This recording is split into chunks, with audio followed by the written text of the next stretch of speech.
Good morning, everyone, and welcome to the final day of the Africa Regional Training Part 1. This week has been quite the intense week. We have been discussing e-mobility charging infrastructure within the context of sustainable mobility. As mentioned before, this is part of the Solutions Plus project, which focuses on low carbon mobility in developing contexts. The regional training is part of the capacity building and peer-to-peer portion of the Solutions Plus project.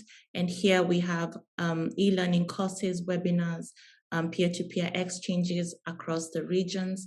And this is one of many happening across the globe. We do have regional trainings happening in Latin America and in Asia as well.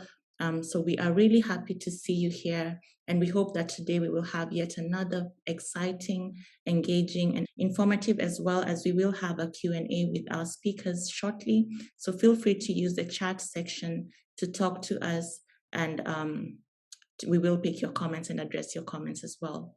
So what have we done this week? We started with understanding the why and how of mobility within the context of sustainable mobility.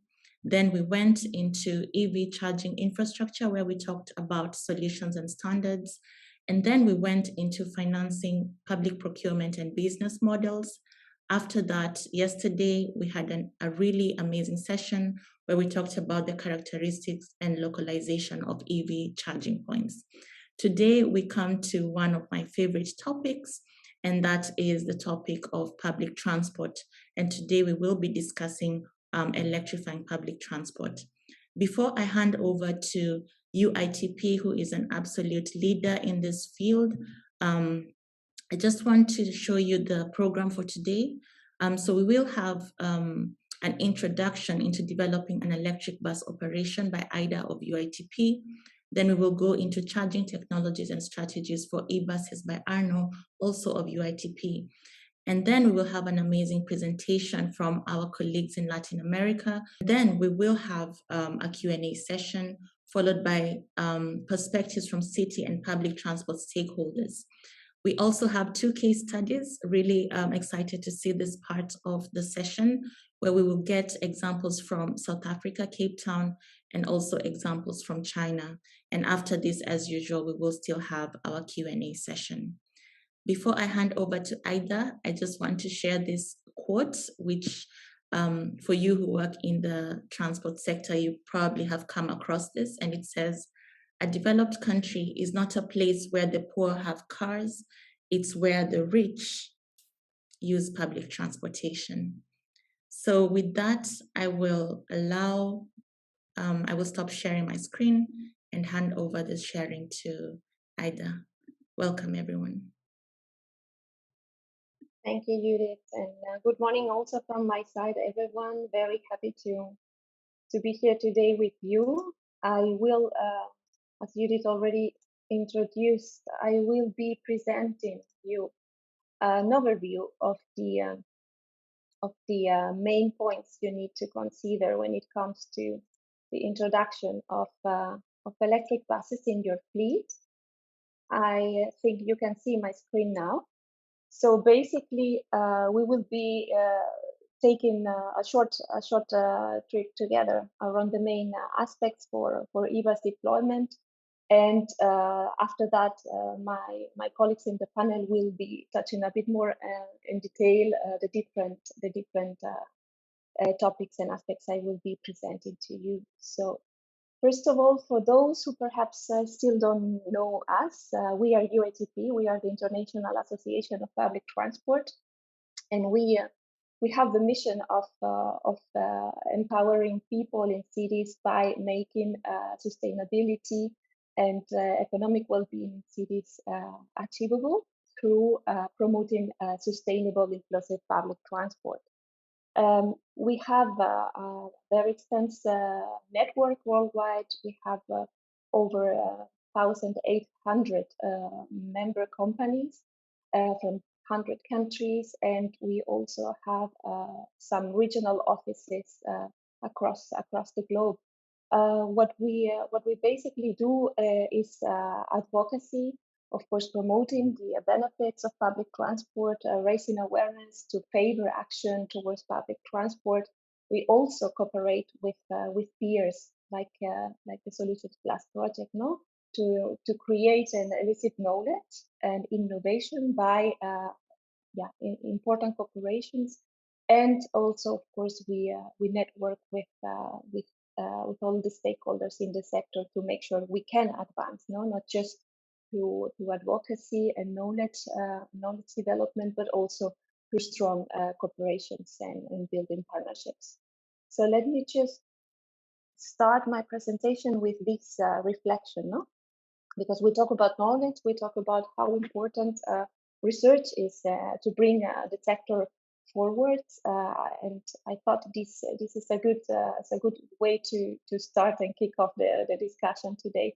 So here you have a graphics showing the development of alternative drivelines based on the registrations of last year in countries in Western Europe plus Poland. We talk about buses above 8 tons. Okay, so if you follow a bit, it might be a bit small. Then I'm sorry for that. But if you follow a bit the line, of course, I would like you to focus on the orange line, which are the electric buses. Okay, so you see that, of course, starting from 2012, 2013, of course, there is little or barely nothing in terms of registrations in European fleets.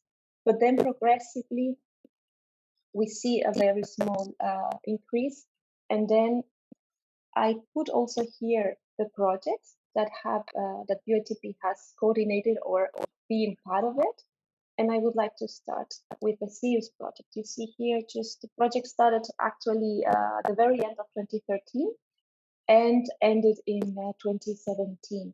Just for you to see that, yeah, along the increase of the development in the registrations, the number also of research bus projects has definitely taken off and brought us to another important project like the Azure project, which can be considered the follow-up of CEUS. CEUS had the goal of introducing electric buses in public transport fleets, was an absolute pioneer in this sense, and provide us with the first lessons learned on how to deal with this topic. No, at that time, the partners involved, the operators involved in this project, had actually no idea how to do this, and we started from scratch. Afterwards, another project came. Of course, Elliptic was also focusing on how to combine the existing tram infrastructure and trolley infrastructure now with infrastructure for buses. EBSF2 is a follow-up of the previous EBSF and was also looking into very important aspects, supporting e-bus deployment.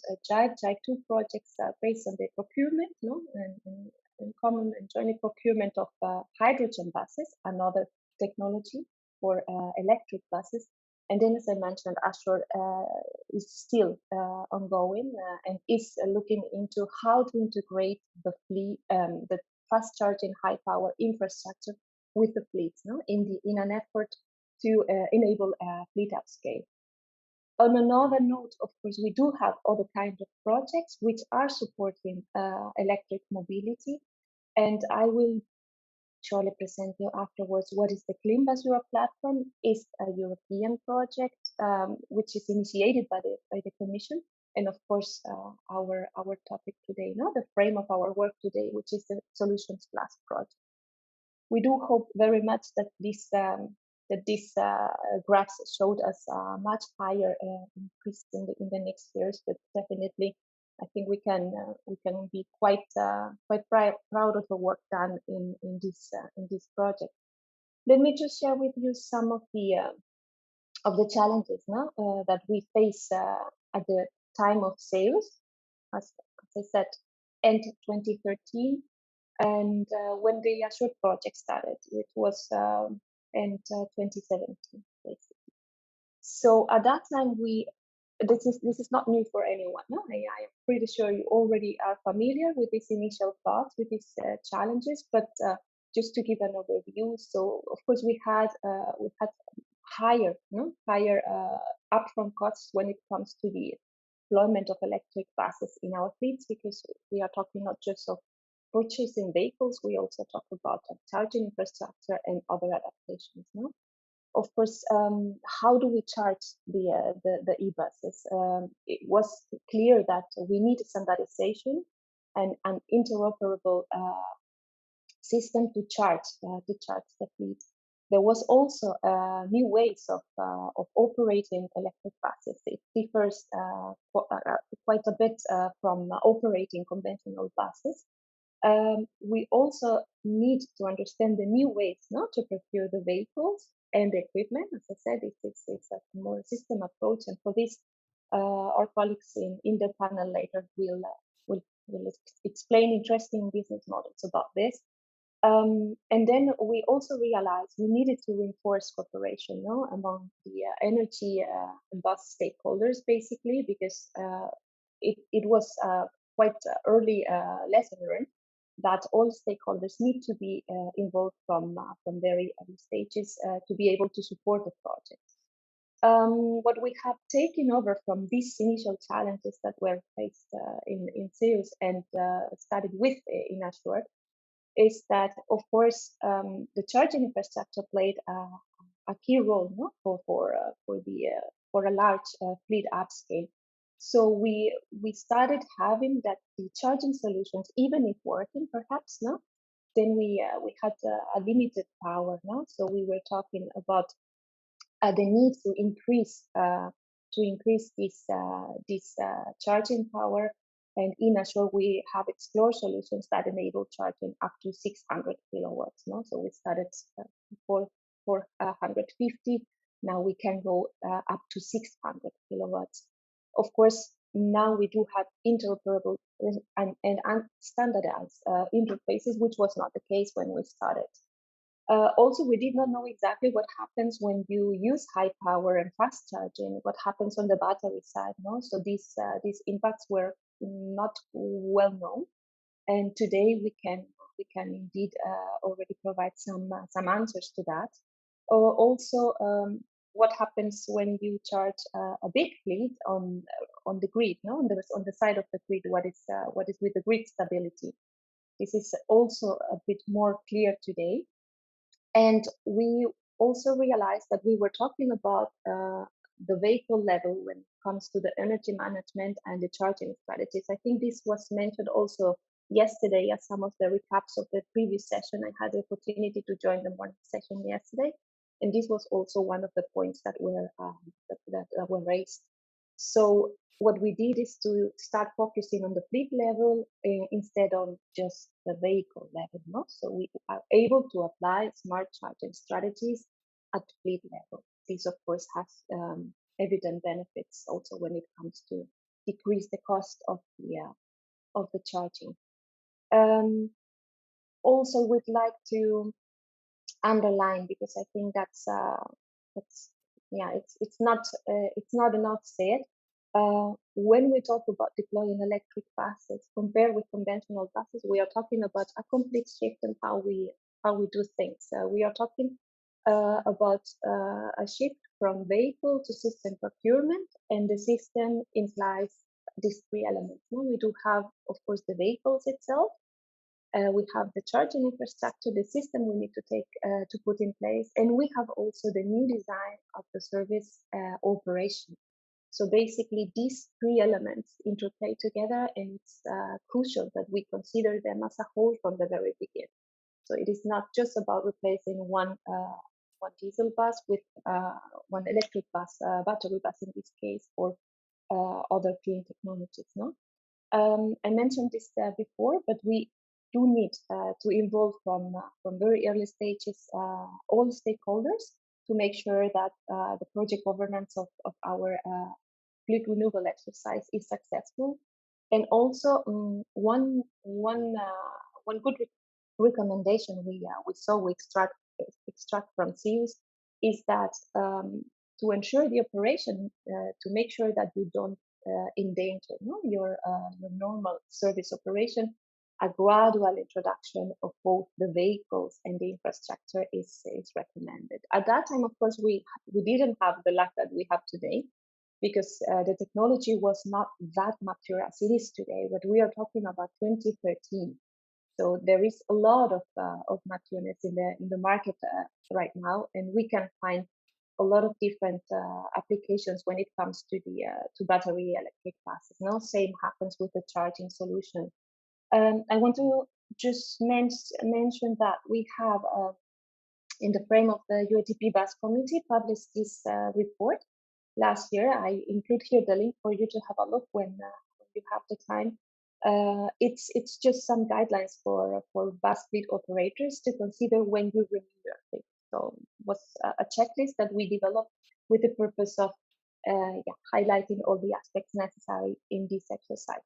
Second big lesson learned, of course, was that we should approach, no, we can approach EVA's deployment, battery buses in this case, through this four-phase strategy. So we have 4 phases, which are the ones that you can also find in this link.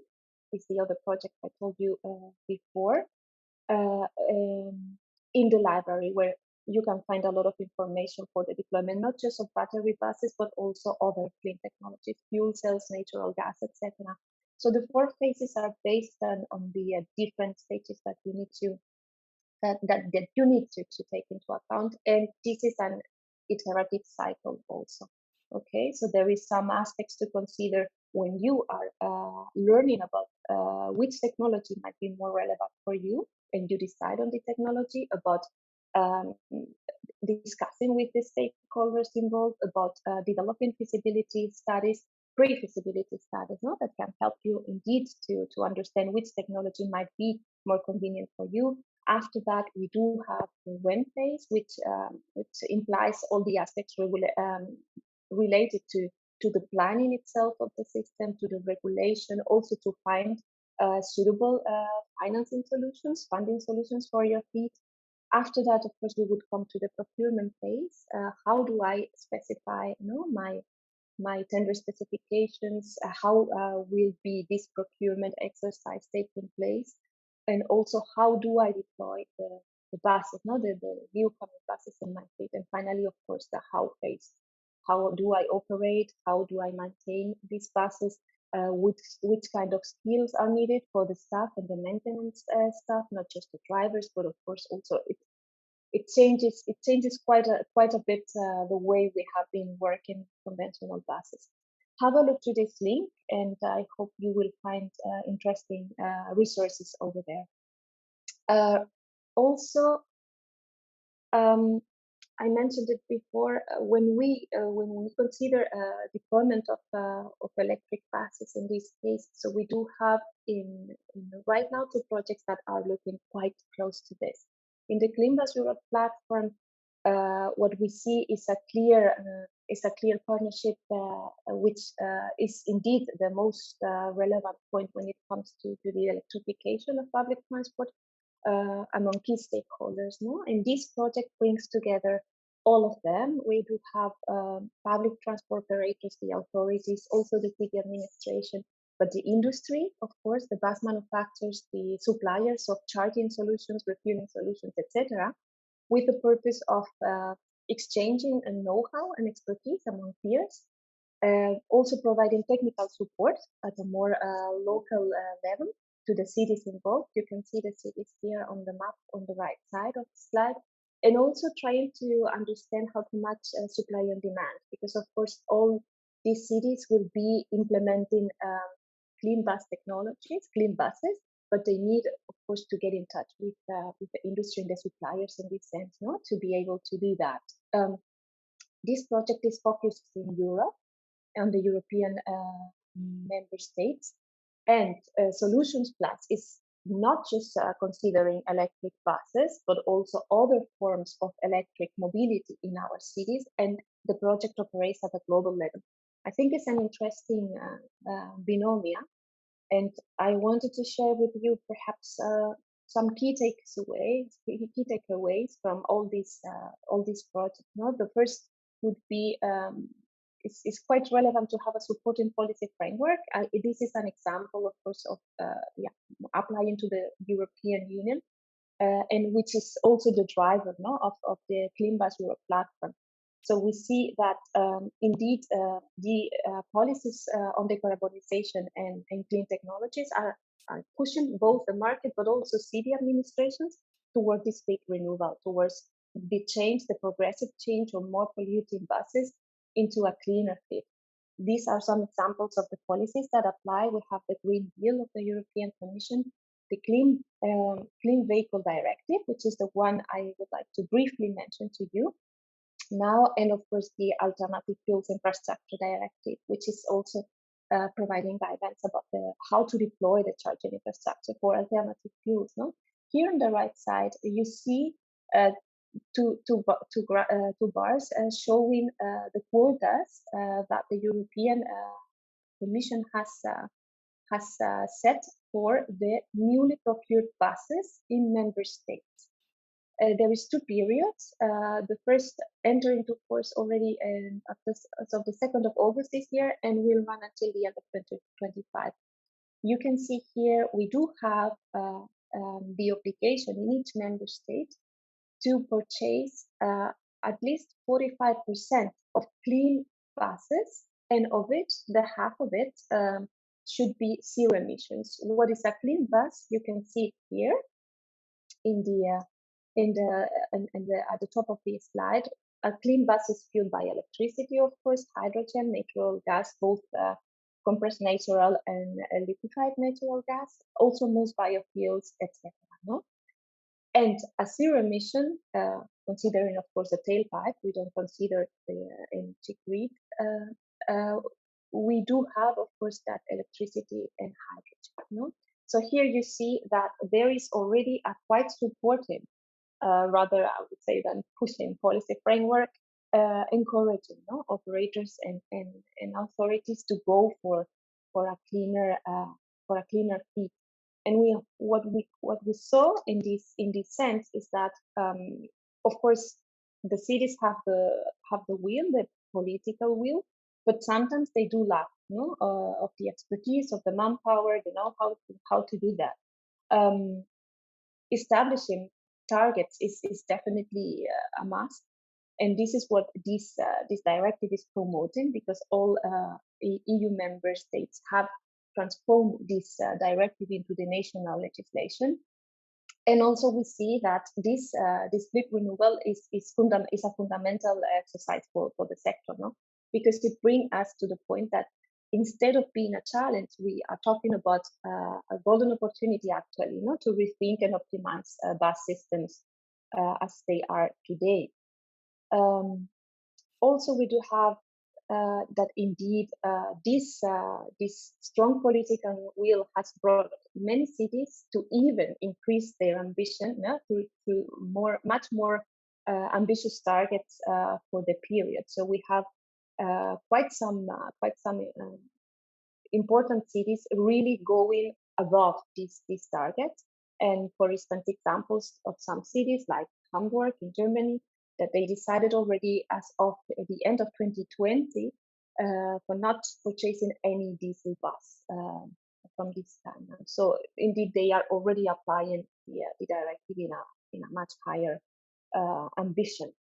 And what you see is that these drivers are not just this very supporting policy framework, but we have also drivers related to climate protection, air quality at the local level, of course, but not to forget the positive impact in the reduction of the noise in cities, and at the vehicle level vibrations, together, of course, with the exhaust gases. I will try to speed up because I think it's quite time. But yeah, what are the key elements when it comes to a successful upscale of the fleet? We do already know standardization and interoperability is key element of it. We talked before, high power fast charging up to 600 kilowatts. It's what, let's say, the state of the technology is today. we do need IT intelligence, no, in order to be able to optimize what is fleet operation and at the same time integrate it with the charging infrastructure and also integrate it into the data-driven system. Some examples of these would be predictive maintenance, scheduling and dispatching, eco-drive, and information on real time for passengers, etc. We also have seen that smart charging strategies and energy storage system are a fundamental part of the elements for a successful fleet upscale, and this can bring into the considerable saving potentials. When it comes to the energy bill at the end of the month. Of course, this can be achieved by applying data-driven charging algorithms. Also, not to forget, the depot upgrades always involves also an increase of the power when we introduce already a considerable number of buses. We do need to have an adequate power supply, and this needs to be also planned in the new strategy. So we will need either to ensure that we have enough power supply, or perhaps we need to consider other new locations, which will provide us with the proper access to the grid. Finally, and again, never said enough, we need to cooperate and create partnerships with the stakeholders involved. In this case, we have, of course, not just the bus operators, but the city, also the transport authority. But this, I think, will be very nicely shown in the presentations of our colleagues afterwards, especially the example of Santiago de Chile. So I leave it here. One note on what is the situation today, and this is my pre-final slide. We have already seen, the last 18 months have put us in a completely new situation. Many of the activities we were able to do were put on hold. Basically, what is the most challenges? The main challenges that the bus operators are facing amidst this pandemic. So not just in Europe, I think it's a reality across the globe. We have seen an extreme dramatic reduced ridership, which of course has the consequence on reduction of the revenue. The question here would be what happens when we do have less revenues, and especially in regions of the world where public transport is not subsidized. What happens when it comes to the fleet renewables plans? Are they still still on the table, or do we need to shift them? Of course, the considerations we had at the beginning when we introduced electric buses, we talk about higher capex investment, including, of course, also the depot upgrade cost is also a part of this. So for this reason, it's quite important to find solutions, to find business models that can support this situation and enable that the technological risk that you assume as an operator can be shared on a fair basis. This I think it's quite interesting, as I said in the example of our colleague afterwards. Also, what we have seen is that this reduced ridership comes also sometimes from a lack of trust of our passengers, and on public transport as a mode of transport in our cities, especially in the pandemic time. So this is a good opportunity, to bring our passengers back to public transport, to our buses, plus also to gain their trust on the service we provide back. So we are talking about a much more innovative, comfortable, and environmental friendly mode of transport. Building on these positive aspects of e-bus technology is definitely an opportunity. And I would like to close my presentation again, just reinforcing what is the role of research and innovation projects, because as I said at the beginning, they have helped us not just to learn and elicit knowledge, but also to to create strong cooperations with the industry, in order to innovate and advance the sector.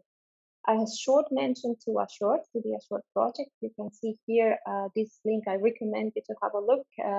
You will learn here about the achievements in the field of interoperability and standardization of EVAS charging.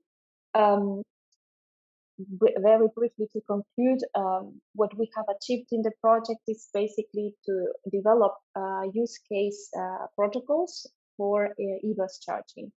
And the immediate result is that we have been able to charge different buses,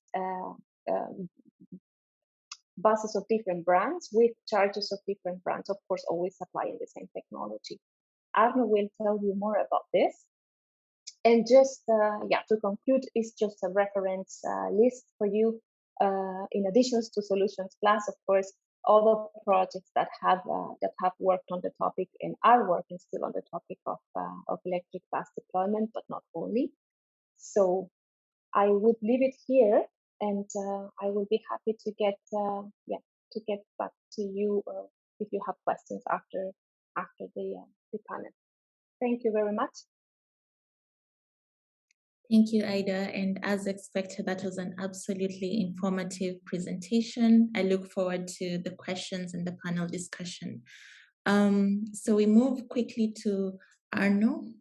We'll talk about the charging technologies and strategies for e-buses. Arno, if you could share your screen, please.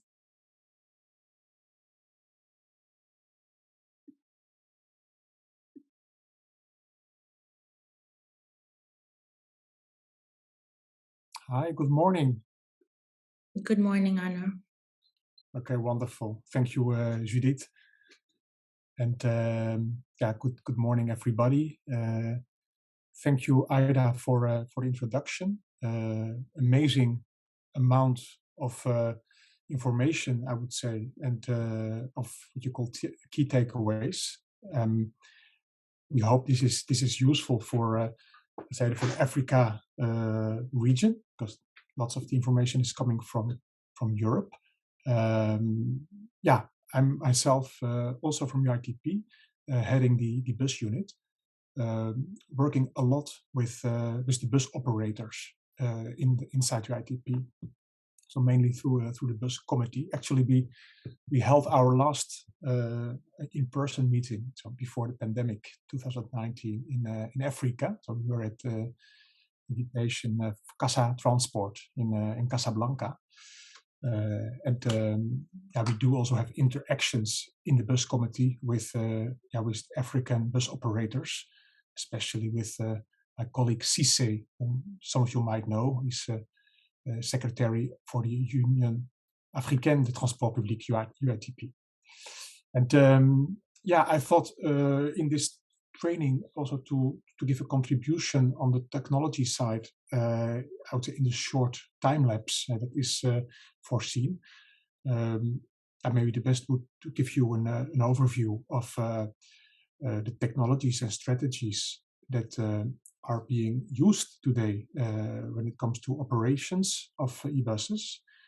It's a bit observed, I would say, from our UITP network. You know that we have later on in the program contribution from China, where developments have been massive. And in 2017, so already 4 years ago, a city like Shenzhen has been completely electrified, their fleet. So this is, I would say, quite a phenomenon in the bus operations world, because outside China it's not that fast. I think in Europe, what Ida just presented the work, we are today around 5,000 electric buses that are in operation. And just to compare around the globe, I believe in North America, there are around 2,000 electric buses, as well as in Latin America. So we have also a later presentation from Chile. So you see there are different speeds and paces of deployment. And this is also why in each country, in each operations context, we get different feedback on the technologies used, and also the strategies that are being put in place. And I thought before maybe going into the technology itself, I wanted to make a quite important observation between, on the one hand, the electric bus technology as such, meaning the bus, of course, the e-bus, but also all the story around the batteries and the energy packages, and the charging technology, so charging infrastructure, the connection to the grid. So all this is what we mean when we talk about e-bus charging technology.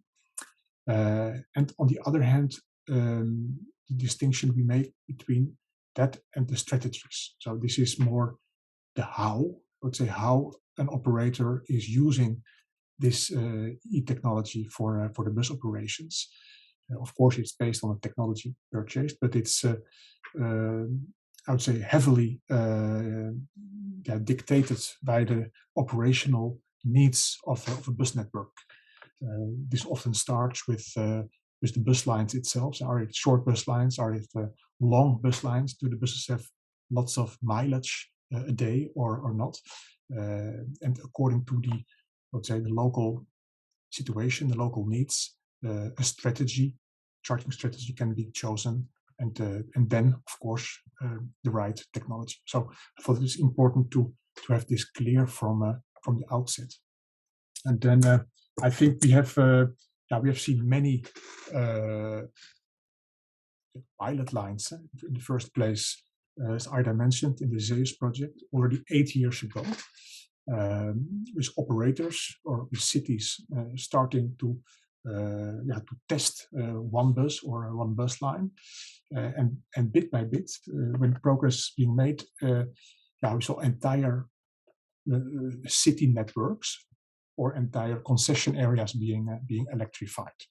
And you see here also in the glossary, maybe still important, I would say, key concept that is here at stake is when we talk about the opportunity charging in the networks versus the overnight charging. So you might have heard about it maybe as well. We talk about overnight charging when the buses are actually not in service, so during the night, and then they are charged in the garage at a slow, I would say, slow charging speed, you could say. And then you have, on the contrary, networks that almost have no, I would say, time for this. I'm thinking of a network we have seen in the surroundings of Amsterdam, where they are operating 24 hours a day. So there's no time to store the buses in the garages. And then they speak about opportunity charging, is meaning find a strategy how to quick charge electric buses during an operational situation. And both strategies, I would say, are today across the globe used. And I will try to tell you something about the technologies that are used for this. A very important technological part for this opportunity charging, and I put here the box around the three options for opportunity charging. That is what we call the charging device, so the automatic charging device. And you see in the Assured project, we have been working for 3 years already on maybe standardizing interface between the charging infrastructure and the electric buses. So the type A that you see here is an opportunity charge solution where the infrastructure mounted, I would say, a pillar or a pole is having the pantograph, so the charging device, and that it goes down to the bus to charge. And then you have, on the other hand, the other way around, you could say type B, where this charging device is mounted on the roof of the vehicle and going up to take the energy from an infrastructure part. Then you have a third type here on the right side. You call the type C, which is the automatic charging solution from underneath, meaning a device that comes out of the street and that is charging the vehicle. This is a pretty technical part, I would say, of the technology. So that's why we put here also the four, we specify here the 4 separated mechanical contact points. So it might seem for you very detailed, but it's something important to be aware of when we talk about electric technology, because you could, of course, also charge with 2 poles, with a plus and a minus. And we come back later in the end when I have some technology also to present for the trolleybus. Some images also for illustration on the opportunity charging. So here we see actually an example of an electric bus in Sweden. Sorry, this is in Spain. This is in Spain, of a roof-mounted pantograph. So you see here the picture on the corner left with the pantograph going up to a hood to be charged, and this is what we call type B, roof-mounted pantograph charging. But I wanted to start with this one, type A actually, so which is the inverted one. So we call it inverted because the pantograph is mounted on the infrastructure. And this, in fact, indeed, this is in Sweden, where you see a Volvo bus being charged inside a building. It's part of the study campus, and there the charger is coming down from the roof to the vehicle. It's a solution that is currently available in the market, and we see it in different cities being used. And then, I wanted also to say here an example, which is a kind of mixed strategy of charging, where you have both type B, so the vehicle or the vehicle-mounted charging infrastructure, in combination with the plug. So it is not because there's only one technology to be chosen in a network. You see here on the scheme in Eindhoven, they have chosen for the combined strategy. And here in the scheme, you see there's flash charging during the operations on the route. And you see here on the left. And then you have also a solution in Eindhoven, what is called vehicle that the empty electric bus during operations is being charged on the depot, and there are new buses being inserted in the network that are fully charged. So you need a little bit more electric buses in the network to be able to do that, but it's a solution that is chosen in Eindhoven. And on the third column you see here, there's also fast charging at the depot. And then last but not least, they also have this possibility, and they are doing this at night, of slow charging. So you have a combination of 2 charging technologies. Third example of opportunity charging, it's the ground-mounted ACD. We have been visiting here 2 years ago, I think 2-3 years ago. It was more a pilot project in Spain with the manufacturer Alstom. You see here on the road, there is a sort of device that is being lifted when the bus is there, and the bus is being charged from underneath, also as an opportunity charging solution. So type A, B, and C for the opportunity charging. Then I wanted to add, besides those 2 charging solutions, that there is a third one in the market today, which is called flash charging. It is a different technology with very high power, and the bus is able to be recharged in only 10 seconds, 10, 15 seconds. So we have seen this type of bus at the airport in Switzerland, in Geneva, but also in the city of Nantes in France. And fourth strategy of charging, it's a little bit different in technological terms because it are trolley buses. That's why I mentioned there is, let's say, not 4 poles, but only 2, a plus and a minus. And instead of static charging, like the overnight or opportunity, this is a way of dynamic charging where a trolleybus is charging its batteries and can go off the wires to serve the city. Yeah, I think it's very important to also to understand that in terms of strategies, it is not either the one or the other. So we see a lot of combined approaches, like I tried to explain before, and you see here in a nice scheme, the depot charging and opportunity charging, how these can also be blended in city networks to optimize the bus operations. For overnight charging, this is happening at the bus depot. I put here some key characteristics that we were collecting from the UITP members. So often and in all cases, this way of charging asks for a very big battery capacity, 250, 300 kilowatt hours. And who says big battery capacity also says a very big mass. So you have to count on maybe 2 to 3 tons of batteries in a bus, which also need to be carried during the day.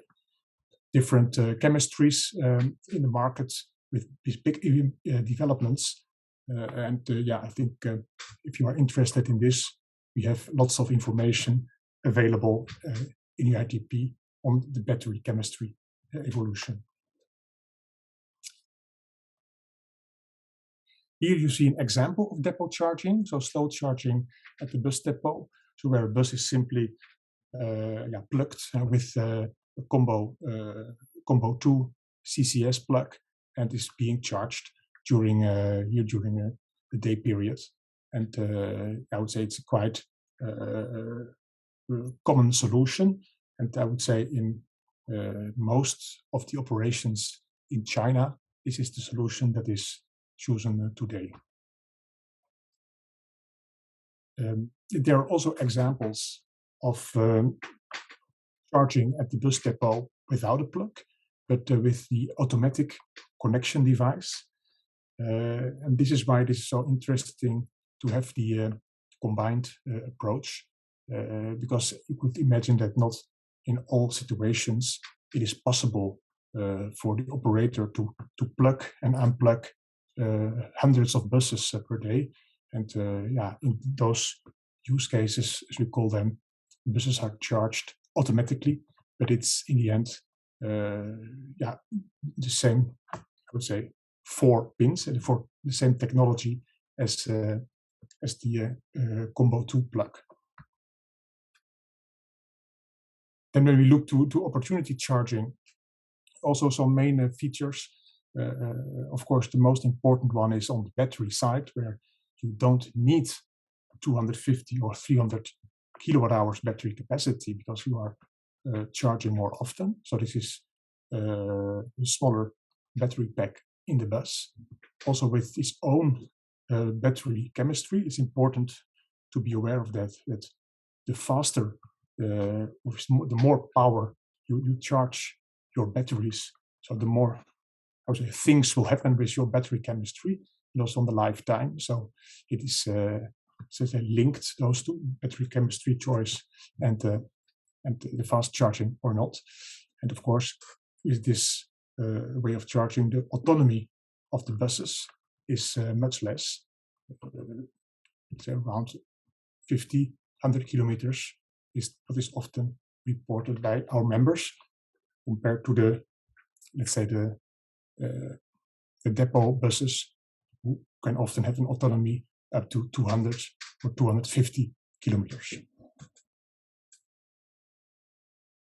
Yeah, okay, different technology, quite, I would say, atypical in the markets, but nonetheless interesting to show here. It's called the flash charging, currently provided by the manufacturer Hess. So very high power, 600 kilowatt, and very small charging sessions of 10-15 seconds. And last year, the French operator Semitan introduced double articulated buses on their BRT network with this technology. And last but not least, to finish, it's also a technology well known, the trolley buses.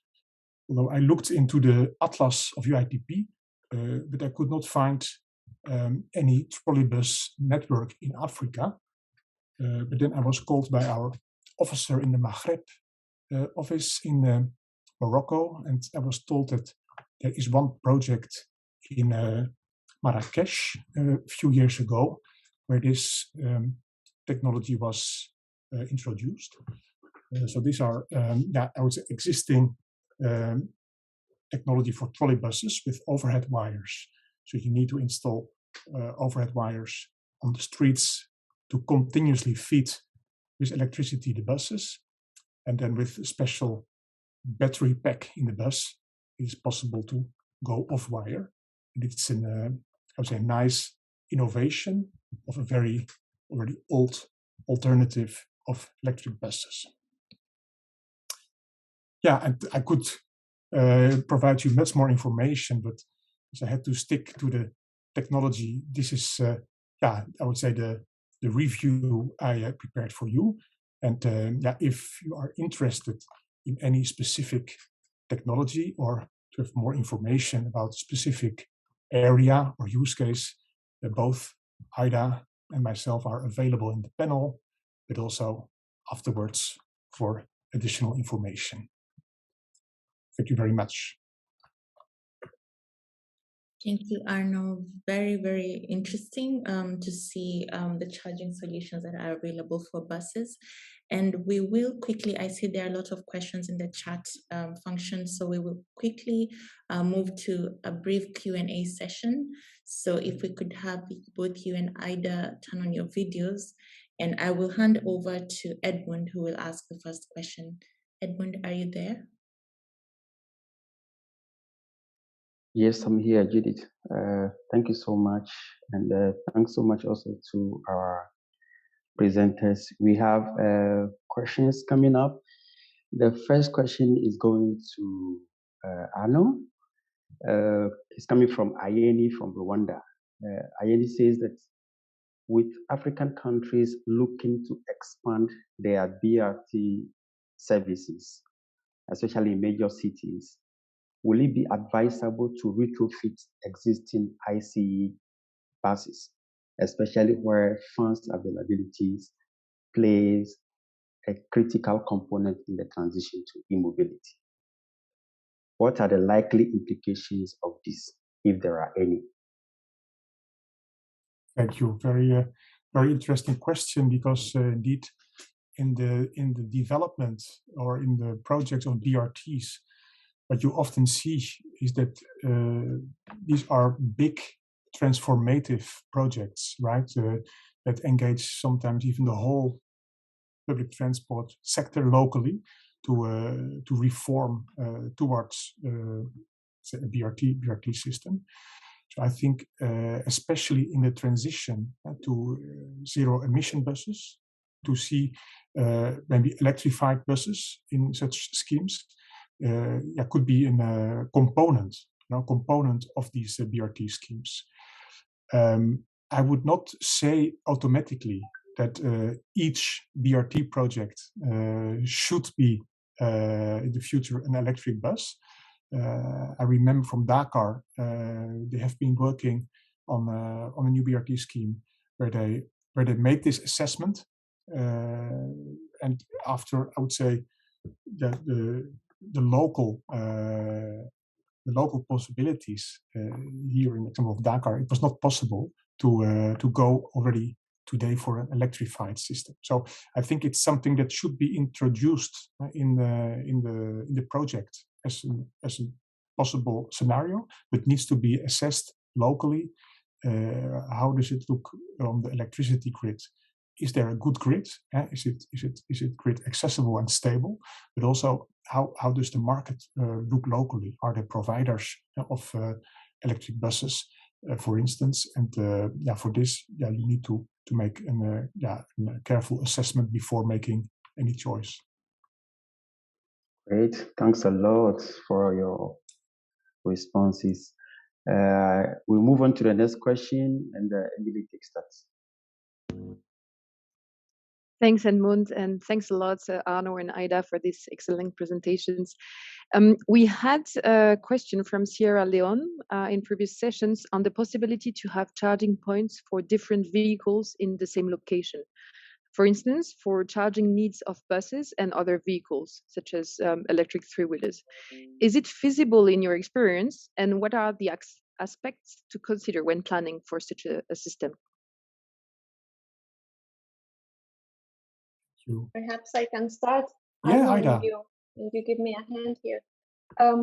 I think the most important to consider in this sense is, of course, the different power needs of the vehicles. No, when it comes, of course, to buses, we are talking about a higher demand of electricity.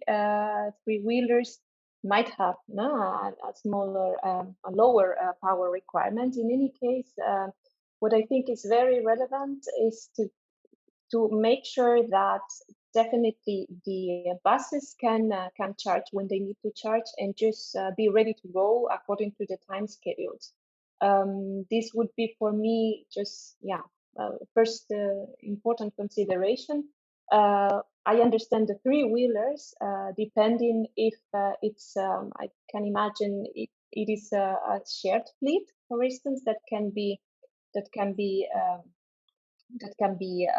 rented, or you are considering there is a private operator or also running them.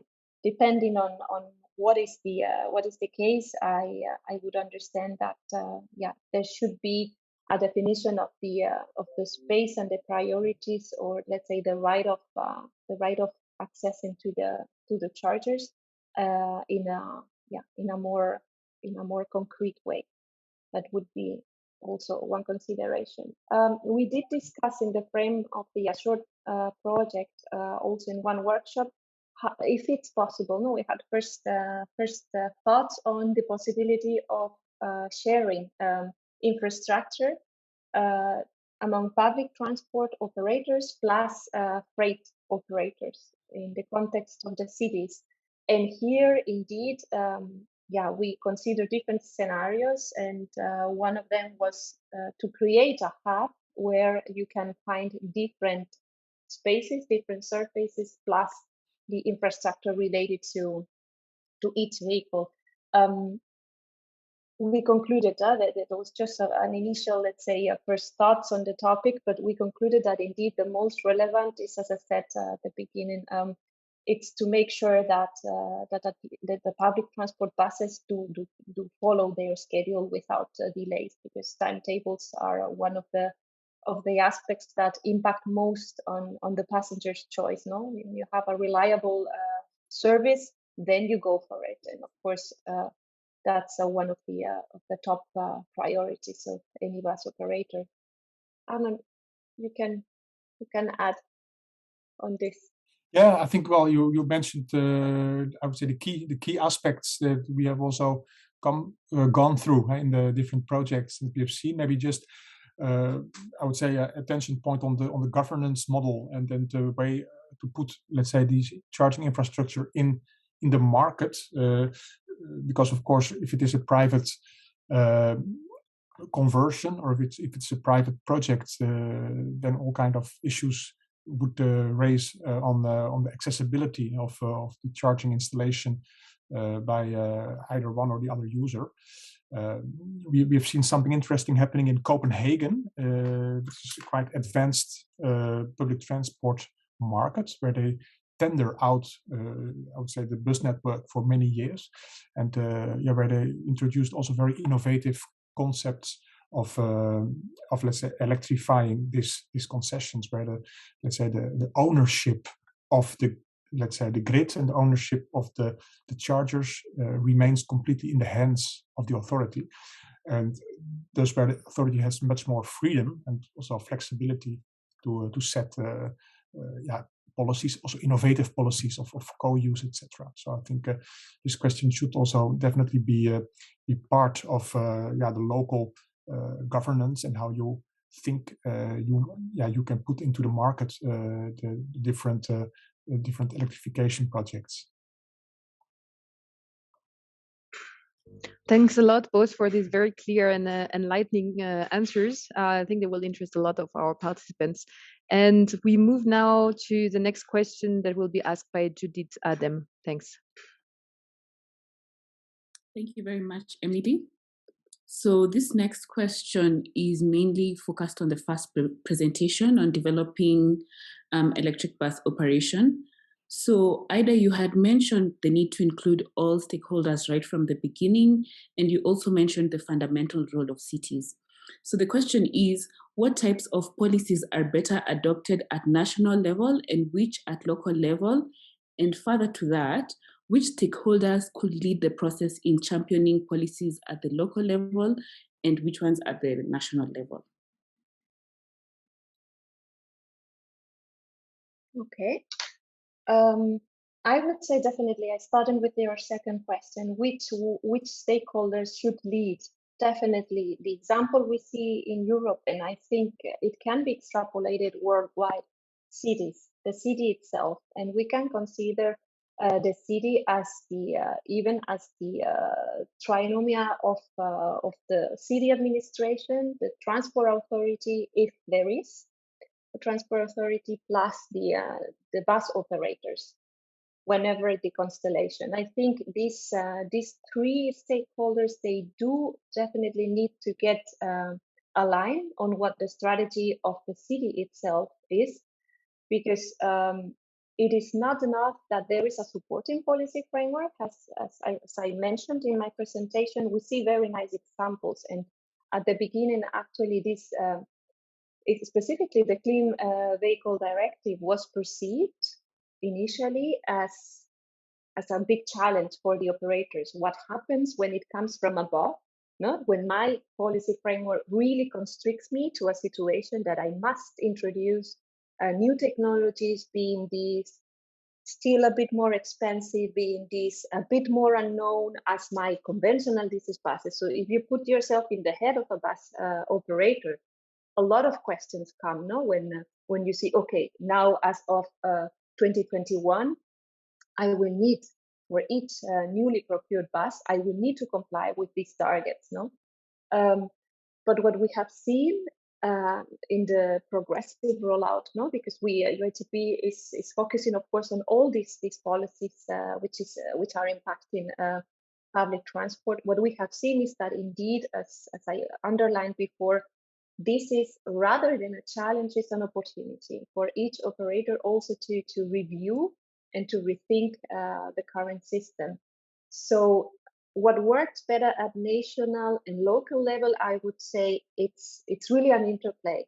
You cannot avoid to have specific policies which are more holistic, perhaps looking more into the integration of the different aspects, not just in this case, we talk about mobility, but I really think that you cannot develop just an e-mobility strategy. It needs to be integrated into the whole strategy of the city, even imagine for urban development or land use. It needs really to be a part of these other strategies. And with this in mind, I think that's definitely what comes from the supranational, even national, supranational, because we also face global challenges together, wherever in our countries. So what we need to do is really to look how can we make that this integration is smooth, And it's not just complying with legislation, which is point number one, but definitely also backing up the strategies you might need for your local sustainable development. No? If we put it really just in a word. Thank you very much for your answer and your insights. I will now hand over to Judith to take us through the next session. Thank you, Emily, Edmund, Judith. Thank you for that. So if I could request Arno to stop sharing the screen. Thanks, Arno. We are going to move on to the presentation by Giacomo.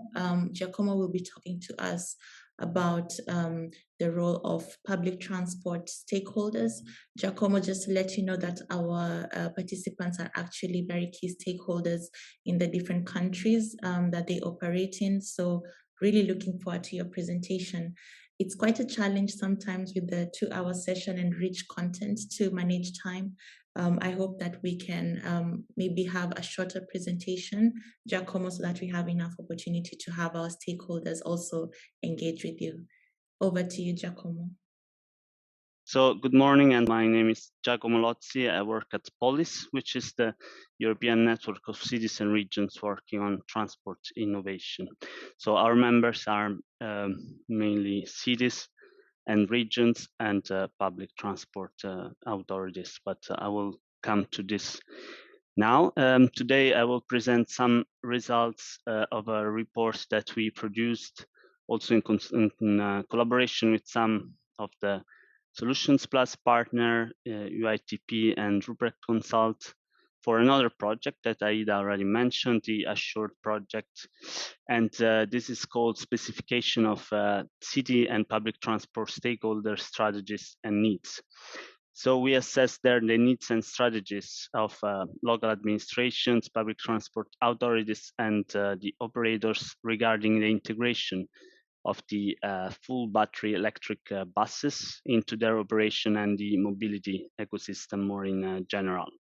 And this is very much linked to the last question that was asked and that Aida replied. So it's a good trade union to this presentation, because the essential question here is how to have a well-organized and good functioning cooperation between all the stakeholders involved in the governance of public transport. So public transport authorities and municipalities, energy companies, and other actors, for example, also private owners, to avoid the conflicts and to properly upscale the fleet in line with the general mobility vision of cities, as Aida mentioned as well. So just very quickly, what is Polis? Polis is a network of cities and regions. We mainly work in Europe. We have some members from outside of Europe, and we collaborate, like in case of Solutions Plus, with other cities and mobility stakeholders throughout the world.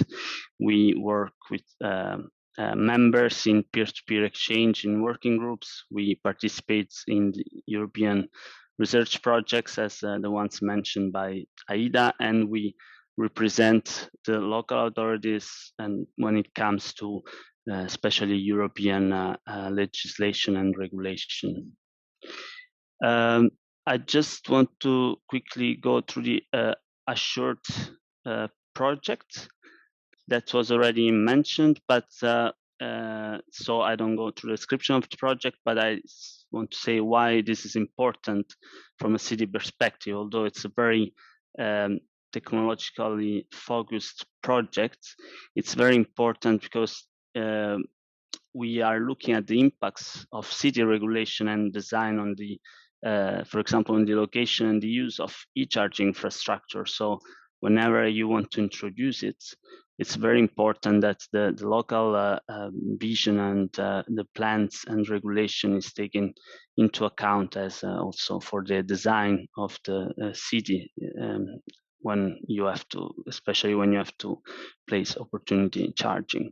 So as a first step, the project identified the cities and public transport stakeholder needs through also interviews and questionnaires, and this gathered their opinions and identified the needs to manage and accommodate the upscale of the e-fleet in cities, but also the interaction with other with private cars and trucks and vans, and so all the other vehicles that have to have their space in the urban environment. So what is important is that from the perspective of the public authority, public transport provides a general benefit for citizens, but have to meet certain requirements in terms of reliability, convenience, accessibility, safety and security, and also environmental protection. So the organization of the system is very complex, and it depends on the specific context. So each city is different, and also on the diversity of solutions and the arrangements that prevail at the local level. And the introduction or the management of the system has to balance three main pillars that are sometimes conflicting. So the high investment costs of the transport network, the public transport network and infrastructure, providing the service to the largest amount of people, and while at the same time ensuring the accessibility by providing the service at a low cost. And when we talk about the relationship among the actors of the public transport markets, this is an image that we use that comes from UITP. And this shows a bit the relationships between the authority, the operator, and the passengers that are the main actors here. But they are not so well defined in the sense that the authority and the operator don't always correspond to different entities. This can be a blurred line, and we will go to this later. But there's quite a complex group of stakeholders that are part of the system, and you can see here a non-exhaustive list. You have, of course, public transport users that also are divided between regular users and occasional users. Then you have people with special needs, the elderly, disabled, children, students. So you have to segment the users that are utilizing public transport. The public transport operators, and then you have to look at different angles: the management, you have the drivers, you have the maintenance personnel that with COVID has a much more important role than before. And then you have the public and transport authorities. So we can have the local authority itself, but also an intermediate body, as we will see later. You have the other road users, as I mentioned before, and the industry that, in the case of the electrified bus public transport system, has enlarged and includes now also the grid and energy utilities, the bus charger and the charger manufacturers, and IT companies. So at least in Europe, when it comes to public transport and public transport authorities and public transport operators, that are the main groups that we took into account when we looked at the governance. The specific tasks and risks that they face differ according to the existing organizational models, but in general, the public transport authority keeps the strategic and tactical tasks, while the public transport operator is in charge of the operational functions. And in Europe, taking into account the current organization of tasks and function in the public transport, it's possible to identify two main models of operation. One representing a direct relation between a public authority, a local authority, and public transport operator, and the other one in which this relationship is taken over by a public transport authority, which mediates between the local authority and the public transport operator. And these two models represent different allocations of tasks, of course, of competencies and responsibility.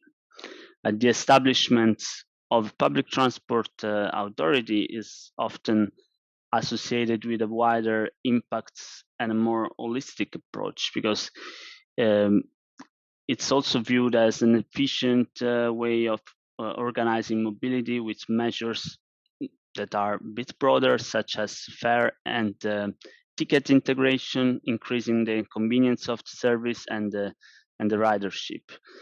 And also it can provide the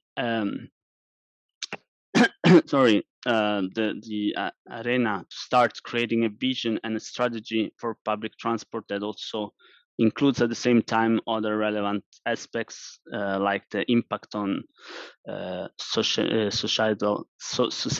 and health of mobility measures. When public transport authorities and operators engage in the upscale of the e-fleets, they of course have to face also various challenges that were presented by Aida before, and this brings additional needs and requirements. So in the framework of the different projects presented before, different features were identified as affected or influenced by the introduction of electric public transport. And so although now we don't have time to go through this, I just put here some examples just to keep in mind that whenever when you come with a pilot with public transport, with introduction of e-buses, this is very important to assess all these needs, because then when you upscale, this will need to enter into the operations that you have to carry out, and these are quite demanding requirements that should be taken into account when also the operational and business model will be rethought.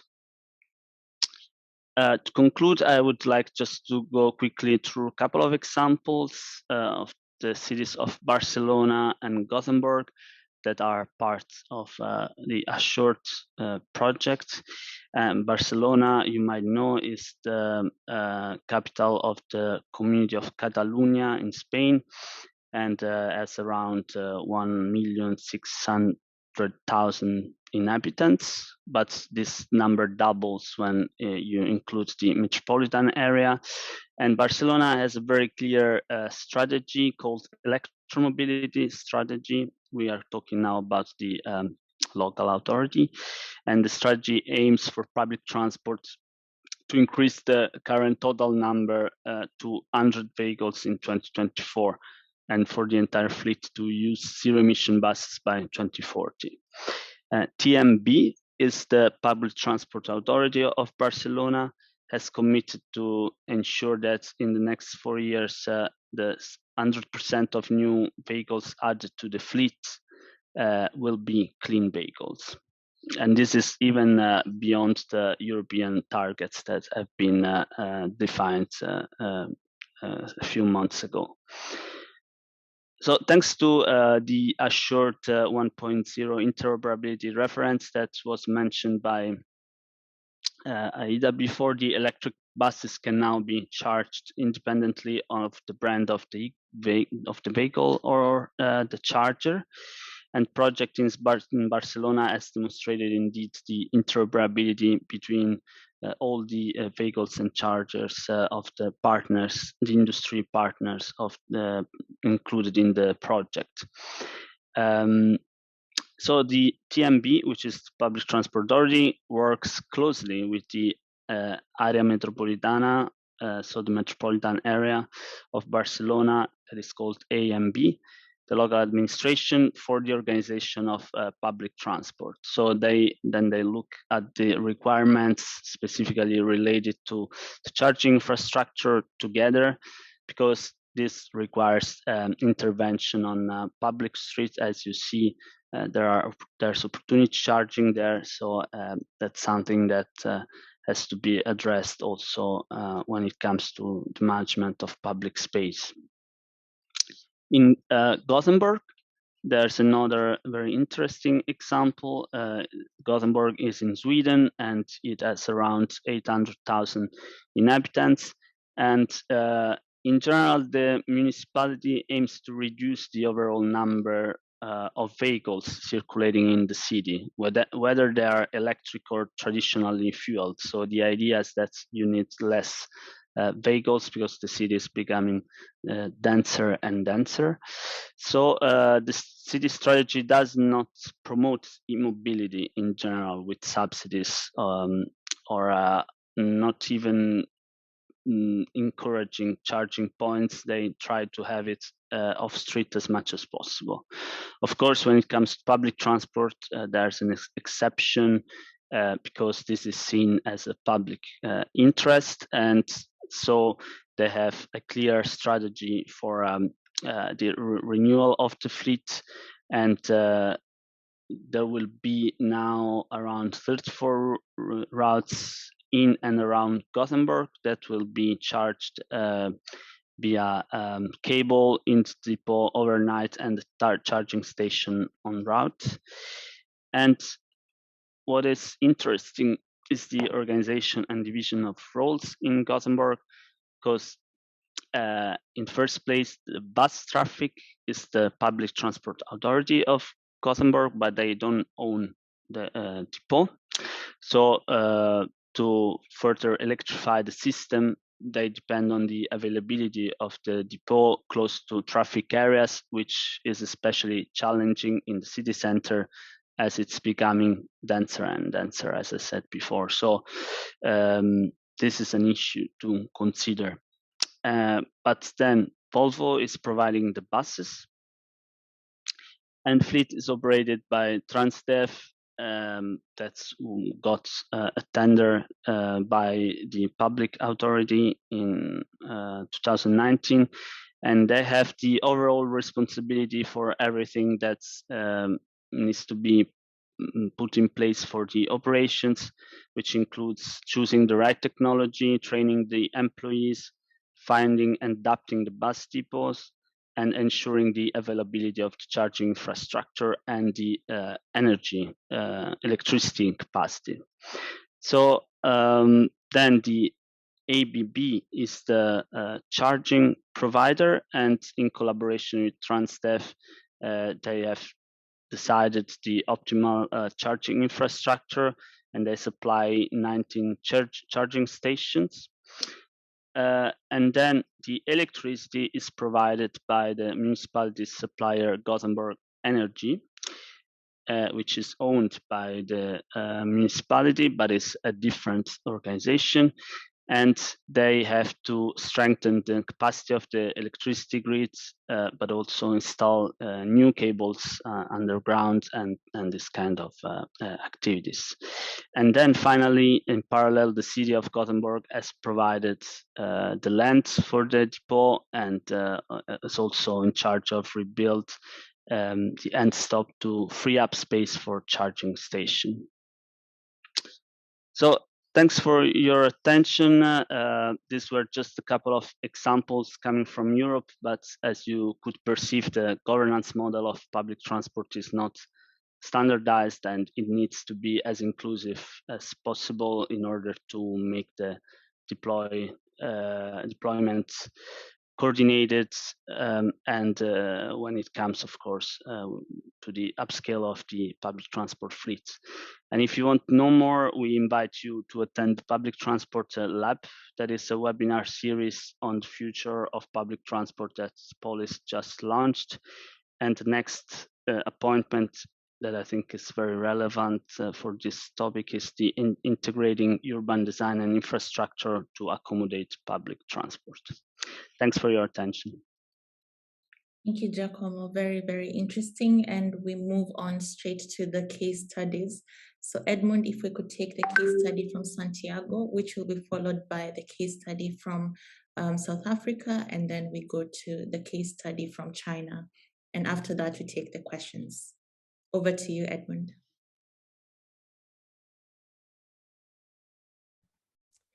Hi, my name is Sebastián Galarza. I lead the transport and energy team at Centro Mario Molina Chile, based here in Santiago. Today, I've been invited to talk by the Solutions Plus Learning Program Unit 5 on finance and procurement models for eBus implementation and the experience that Santiago de Chile has had over the past few years. Firstly, I'll just briefly introduce Centro Mario Molina Chile. We are a research and development and innovation institution. We have two areas of work. One is air quality and climate change, and the other is energy and transportation, which is the area that I lead. And our work is focused on Latin America and the Caribbean, but developed in conjunction with global partners as Solutions Plus, for example, to help in the deployment of low carbon transportation modes across the region, primarily helping public transportation systems move towards soot-free or electric bus transportation modes.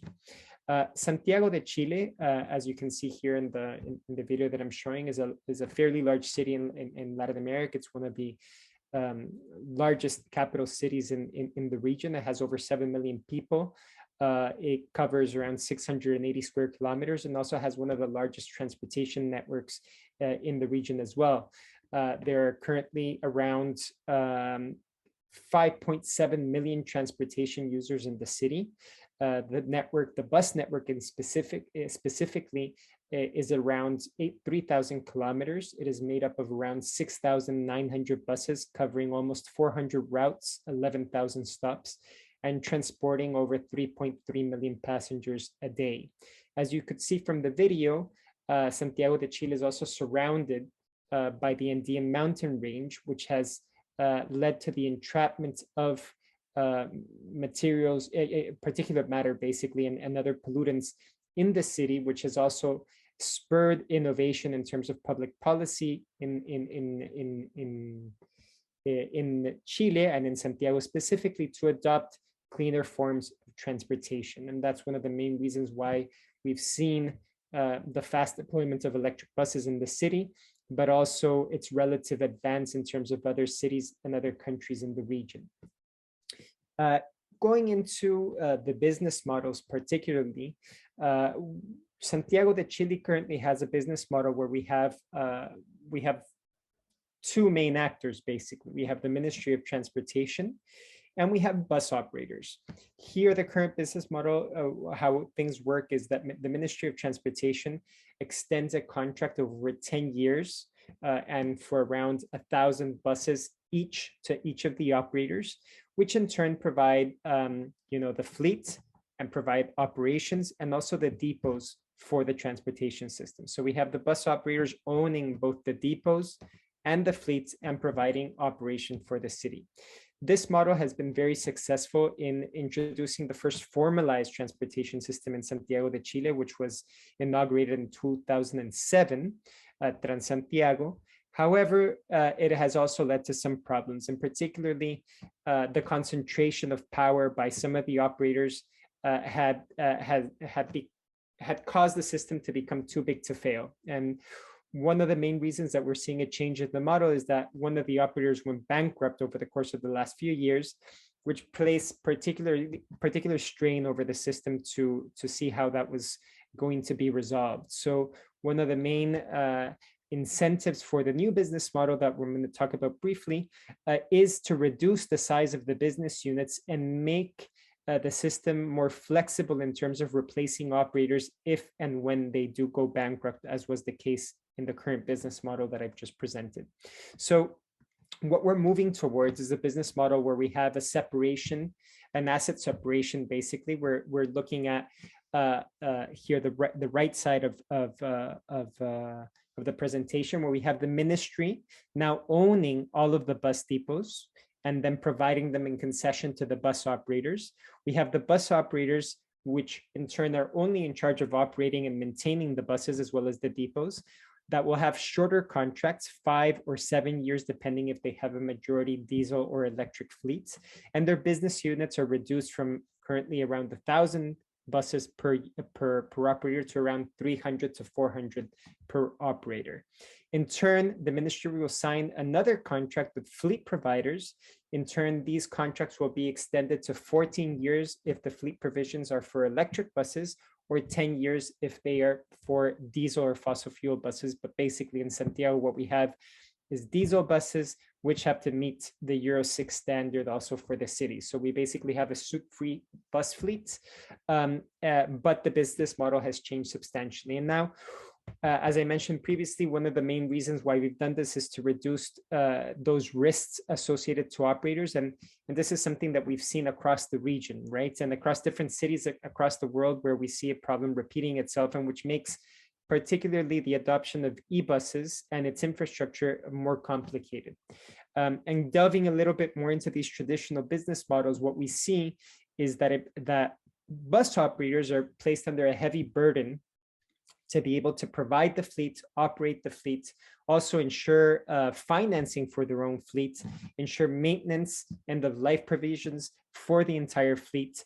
And this has placed, significant strain on operators, particularly in cities where financing and capital is not as easily secured as in others, or you don't have the scale also to have operators that are more significantly well placed to handle these strains. So what we're seeing is that operators are not well equipped to carry this risk. There's a strong financial risk in adopting a model like the one that I've shown before. There's also a lot of fluctuation in terms of fare revenue collection, which we've seen also strained by COVID and the current pandemic. And in terms of electric bus operators, we have other issues regarding warranties, fleet availability, and that can also affect contractual arrangements and also operation for the operator. So what we've seen that has worked, and this is what Santiago is trying to do or has already done also with the current fleet that is already operating in Santiago, the current electric bus fleet, is one alternative to reducing these risks and better distributing these risks is to separate asset ownership from operation, right? And that's what I was showing previously that Santiago is trying to do. In this case, we have one owner, one operator that owns and maintains the operation, that operates the vehicles, where we have another party that is in charge of infrastructure, financing, ownership, maintenance, and end of life of the buses. That can also be a third party, right? And this is something that we've seen very successfully deployed in different cities in Latin America, particularly in Santiago de Chile. But basically what this does is that it separates the risk distribution. We have an insurance from the fare collection and the municipal agencies, for example, to the private operators that are ensuring that they have capital to basically to operate. This is ensured by the leasing contract with the asset owner, which in turn is in charge of providing infrastructure, providing the buses, providing investment, and reducing all those risks that we previously seen placed on one operator. Now they're distributed, and we can have third-party ownerships that are better equipped to handle that risk.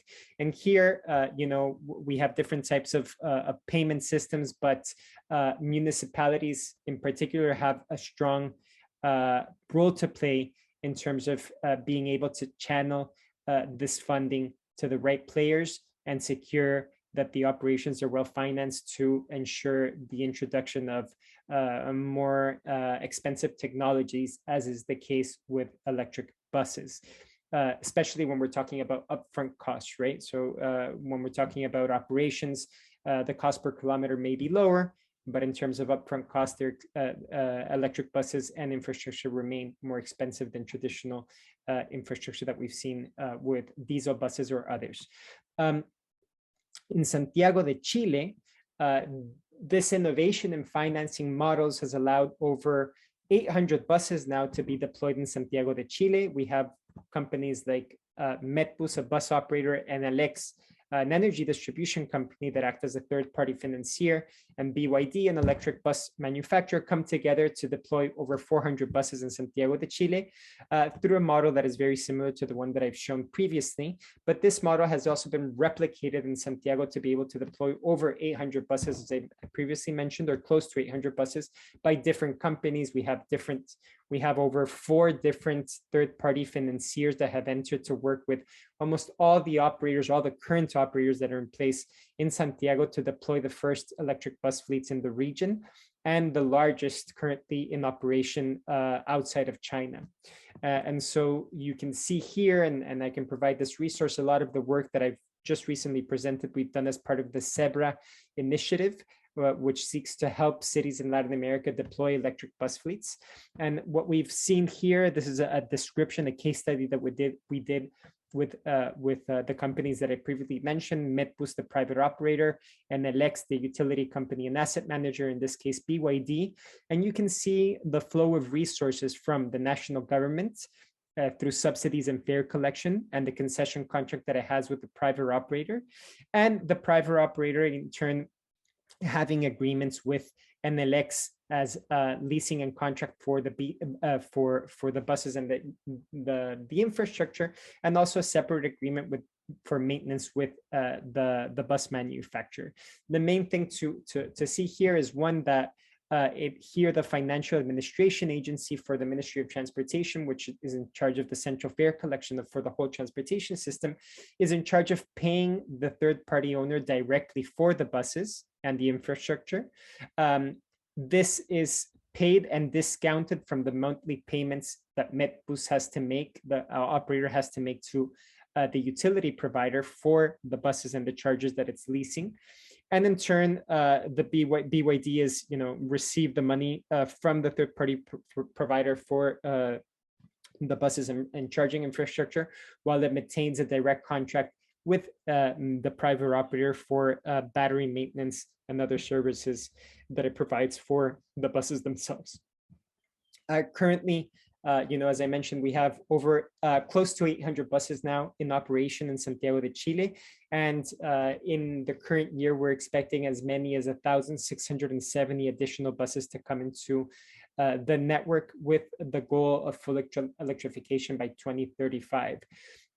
What has happened over the last 3 to 4 years has increased the dynamics of the market here in Santiago, and has become the most dynamic market. Chile has become the most dynamic market for electric buses in the region, with, as you see, several companies, for the moment only Chinese companies, providing buses for the city. All these buses have been type approved.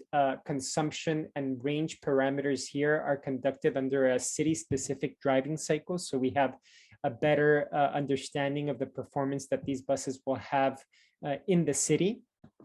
But more importantly, it's the number of different providers that we have currently in the system, which is making it a very competitive market and a very interesting market for also for financial, for third-party providers that look to act as financial providers for the public transportation system. I hope that this has been a useful introduction to what is happening in Santiago de Chile, and I'm happy to answer any questions that you may have via email, where you can reach me for any follow-up. Thank you very much, and good luck with the rest of the webinar.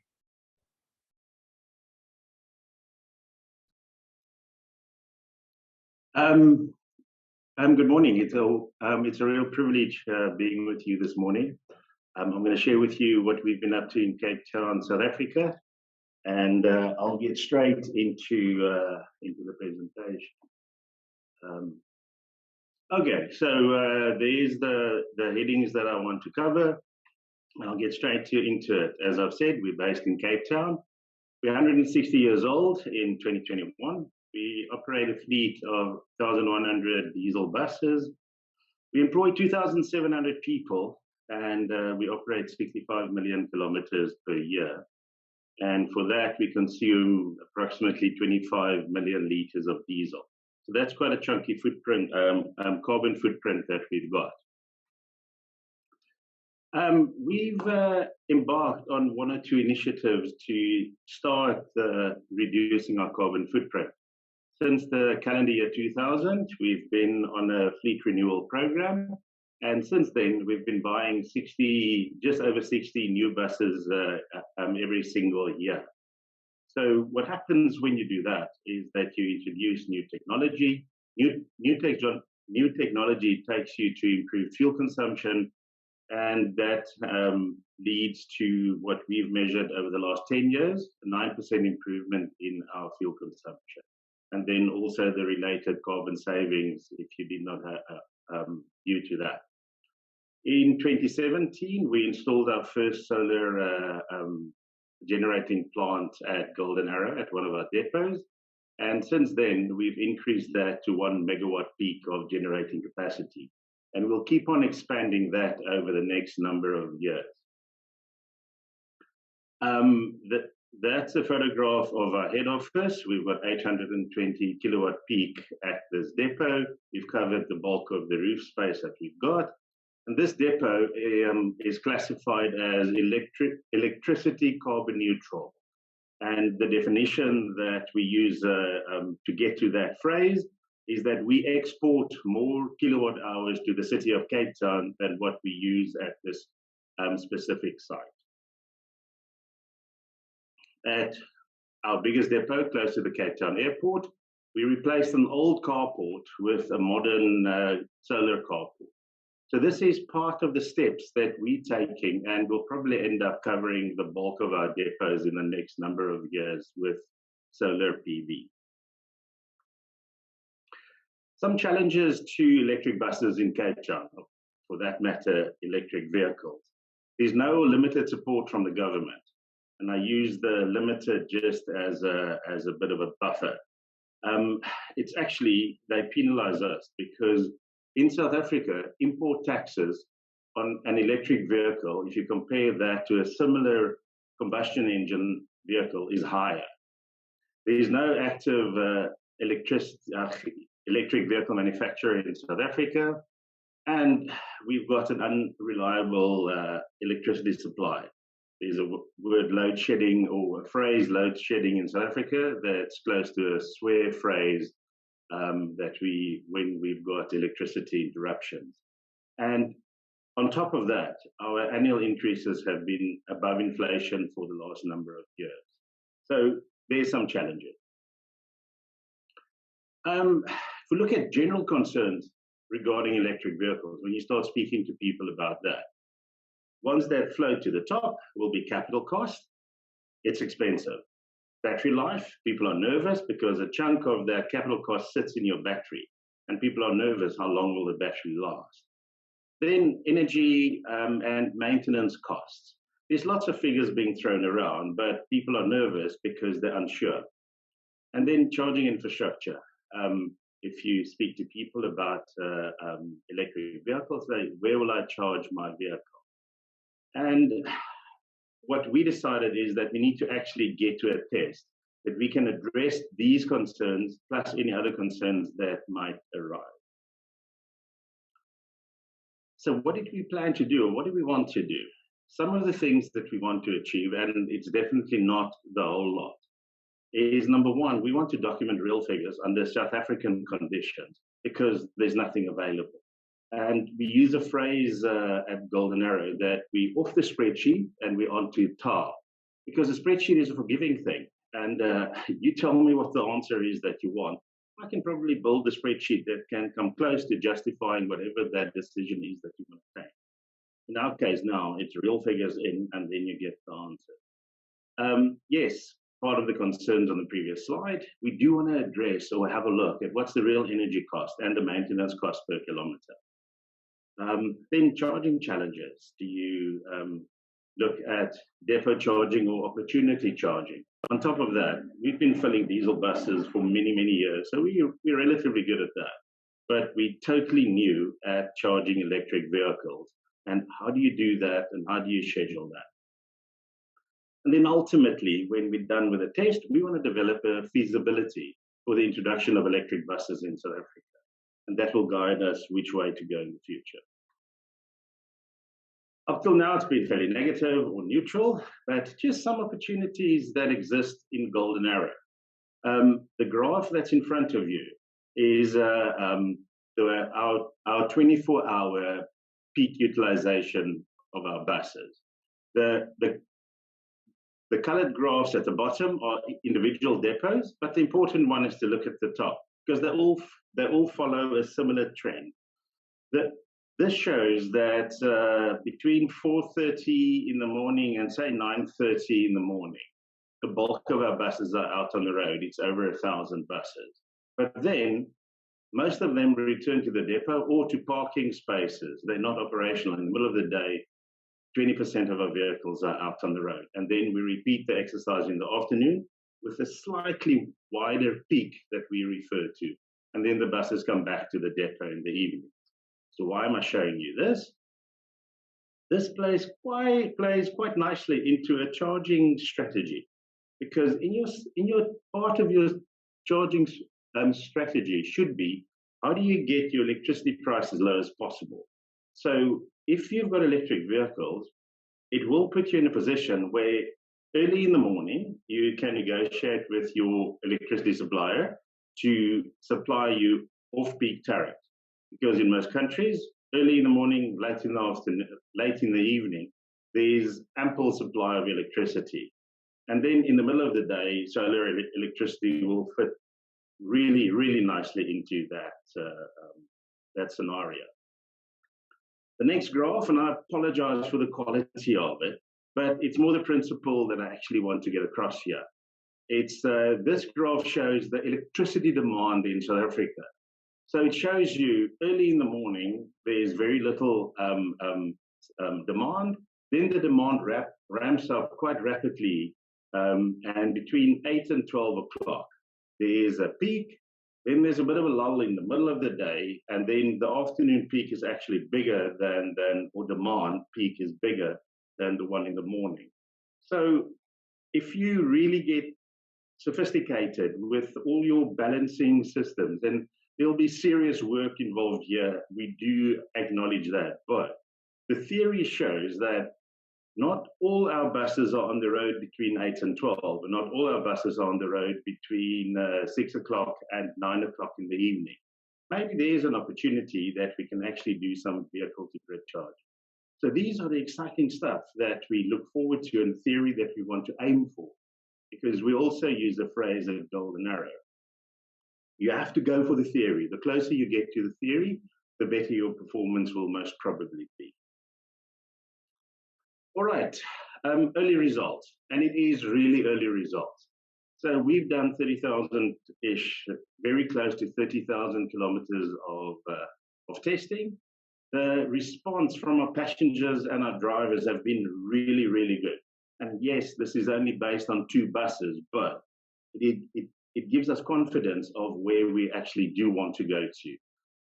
Some of the drivers tell us that if 2 buses arrive at the bus stop close to each other, the passengers will ignore the diesel bus and will run for the electric bus to actually be in it.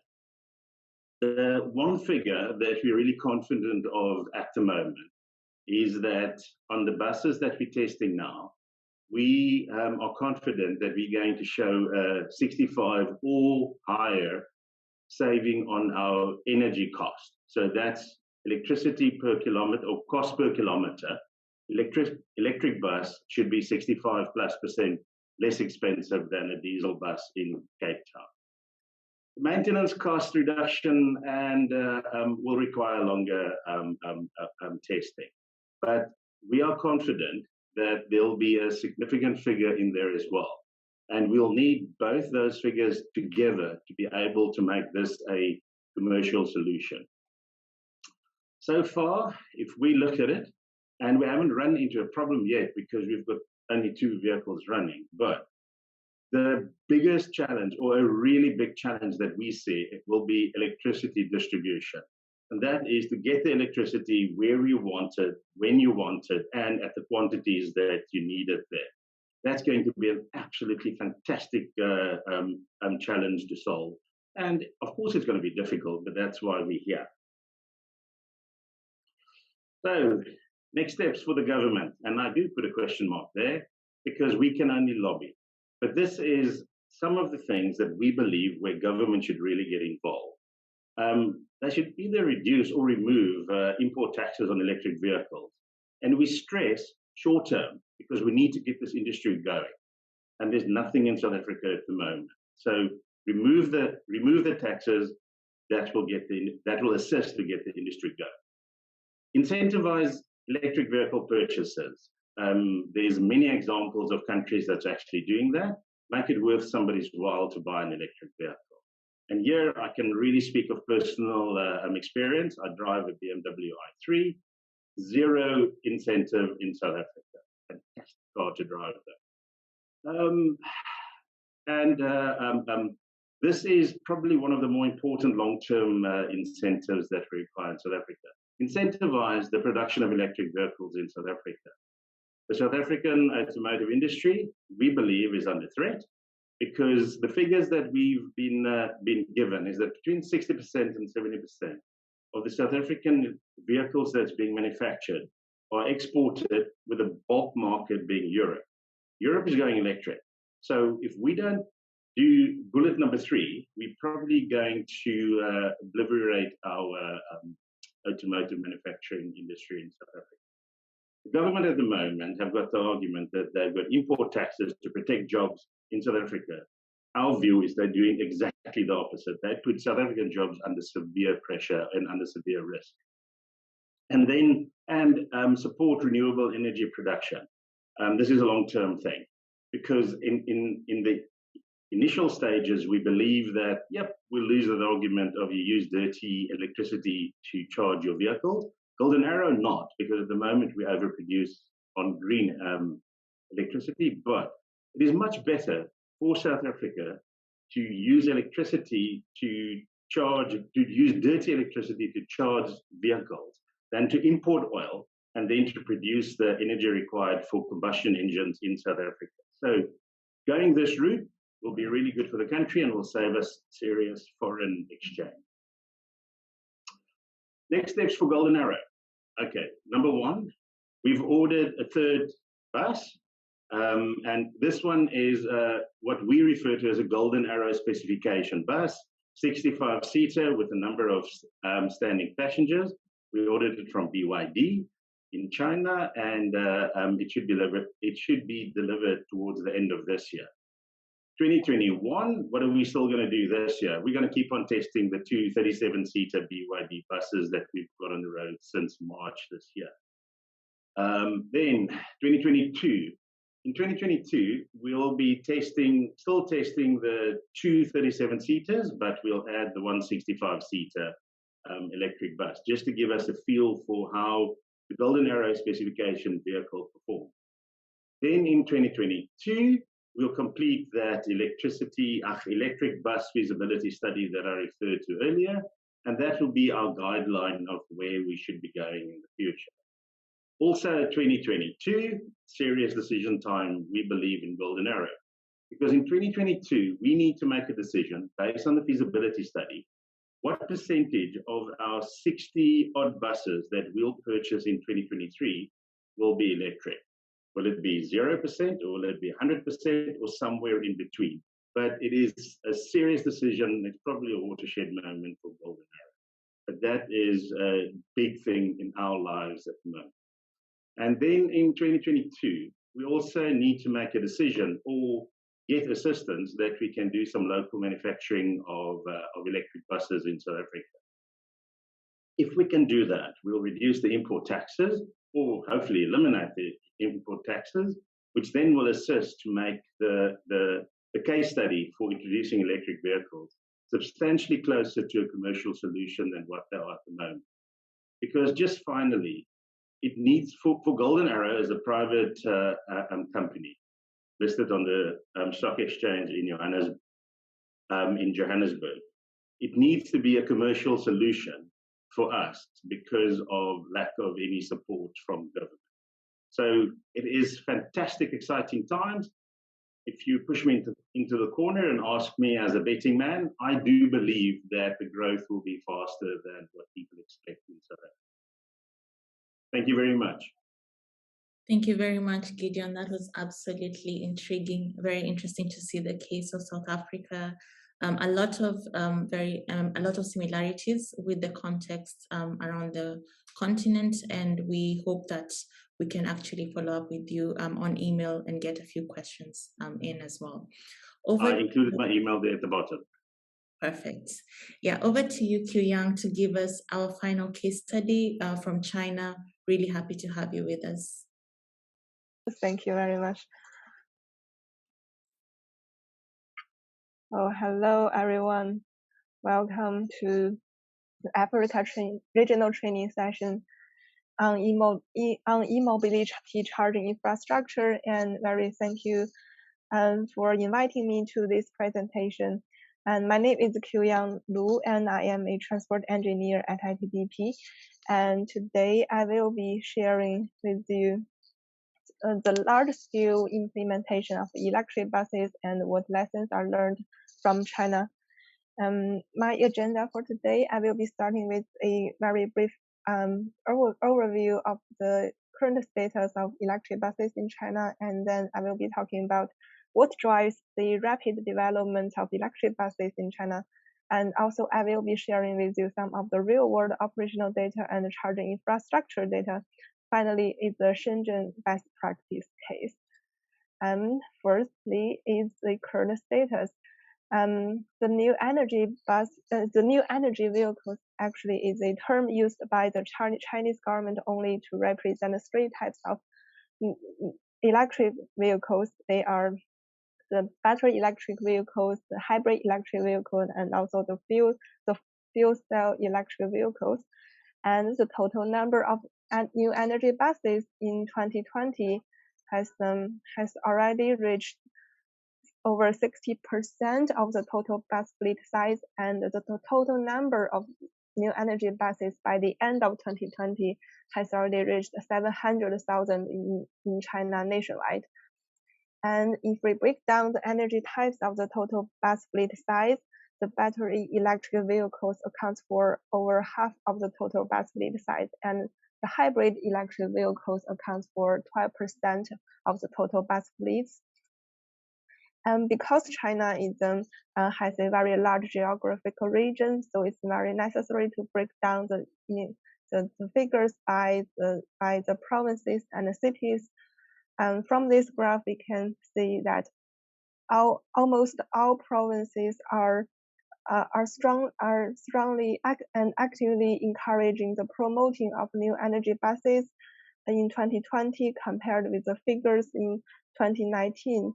And the national average proportion of new energy buses in 2020 is over 60%. And by cities, the total, we can see there are already several cities have reached 100% of new energy buses in their cities. And the cities include the Changsha city, which is a city located in the central of China, and also Lhasa and Shenzhen. And so what drives such the rapid development of electric buses in China?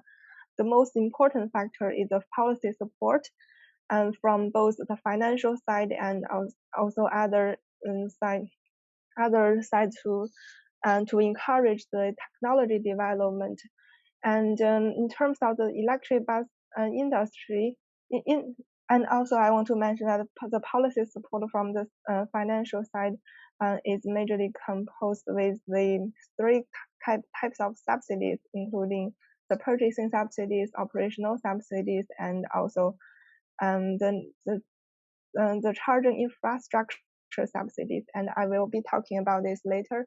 And also the bus industry plays a very important role in the electric bus development in China.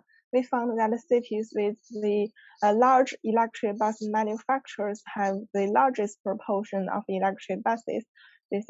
This might be because the electric bus manufacturers are the major party to drive the rapid the improvement of the electric bus technologies and their performance.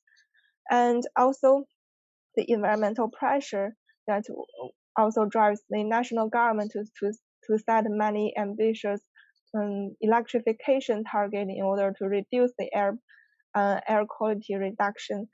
And finally, is the infrastructure availability, which ensures the efficiency of the daily operation of electric buses.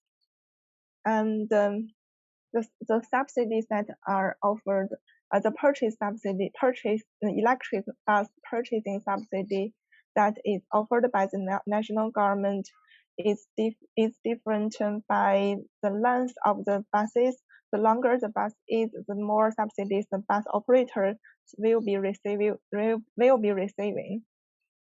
And also, the national government provides the operating subsidy for buses that are operated over 30,000 kilometers per year. Heureusement, je suis ici sur le plateau et que je. I'm sorry. Oh, I'm sorry. I will continue here. And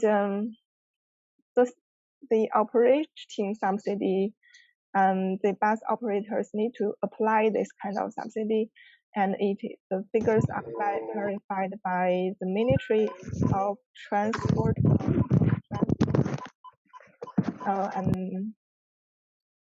I'm sorry. And also the charging infrastructure subsidy, I wouldn't explain more details here, but you can reference the graph.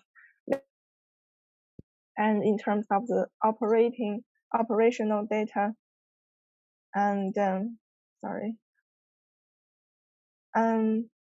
here I want to share with you the average driving distance per day by province in 2018 and 2019. And for a battery electric bus in China, the average driving mileage is 133 kilometers per day in 2019, and the figure has been increased by 8% compared with the past year. And however, although we saw there is an technology improvement and the performance improvement compared with the past years, but if we compare this figure with a hybrid electric bus in China, there is still lots of areas to be improved, because for a hybrid electric bus, the average driving mileage is 167 kilometers per day, which is much longer than a pure electric bus. And if we look into the detailed figures by each province, we can also find that in the south of the China and the north of China, the electric bus performance data is quite worse than other parts of the China in the middle, because of the extreme heat in the north area and the extreme cold weather in the north area of China. And the operational distance per day by city is slightly higher. Is slightly higher compared with the data by province. And we can also find that there is a city named Lanzhou City has the longest operational distance per day, which was over 200 kilometers per day. And the city is located in the central of the China. And in terms of the charging infrastructure, I think because previous speaker has already made a fantastic presentations here, so I wouldn't explain more. And I want to share with you the charging data. On the right-hand side is the charging time distribution, and this figure I think was generated from the data for all kinds of new energy buses in 2019. And we can find that the peak charging time are during the night hours from 10 p.m. to 4 a.m. And also regarding the charging beginning state of charge, the state of the 60 to 70% is the most common state of charge when when the charging begins. And lastly, I want to share with you how Shenzhen achieved its electrification of the in its public transport area. And Shenzhen's electrification journey started in 2009, where Shenzhen was selected as an electric vehicle city pilot project city. And at the same year, Shenzhen finished the integration of several private bus operators were merged into 3 large bus companies. And in 2011, Shenzhen deployed 200 electric buses and launched its first fully electric bus route. And moving on to 2015, Shenzhen explored a new business and innovative business model where Shenzhen rent electric buses and batteries from the manufacturers. And this greatly helped Shenzhen bus operators to reduce the pressure of the high capital cost at the initial stage. And in 2011, Shenzhen finally reached the full electrification for all its buses, and the figure is continuing into today. And the graph here I showed you is Shenzhen's journey over the recent years. And in the innovative business model Shenzhen has adopted, it involved a few external stakeholders, including the financial leasing company, which purchases and leases the electric buses to the bus operators, and also the electric bus manufacturer, who is in charge of providing the maintenance and repairing for the electric buses. And also there is the charging service provider who provides the charging facilities and the charging services to the electric buses. So therefore, the bus operator could dedicatedly focus on only the bus operations and to maximize the efficiency. I think this model is quite similar to the San Diego model that was mentioned in the previous speaker's presentation. So you can also reference on. And this is the table listed here, the various policy support over the recent years from the Shenzhen's government at all levels. So you can also see that the support from the government and authorities also play a very important role for Shenzhen's electrification journey. And finally, inside the bus operator, they also have a very efficient electric bus management system that ensures the daily operations. And inside the system, they have the charging plans, fleet size scheduling plans, and route planning plans. They also consider the charging units and locations, grid capacity, battery capacity, and range, and which all makes a very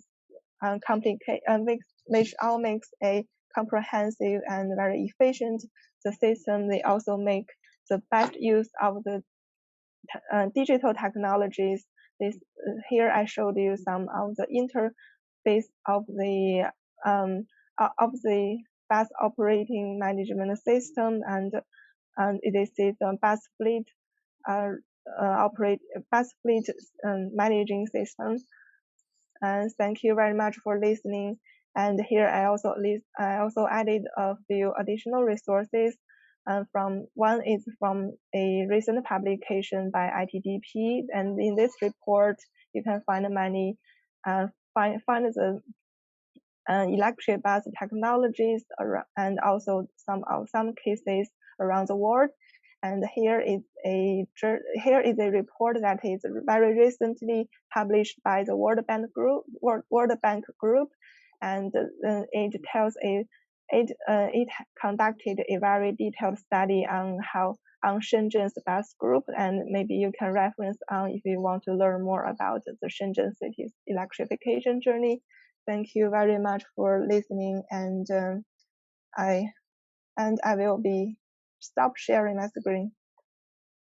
Thank you so much, Kyung, and thank you, everyone. It has been an absolute pleasure to have you all with us this entire week.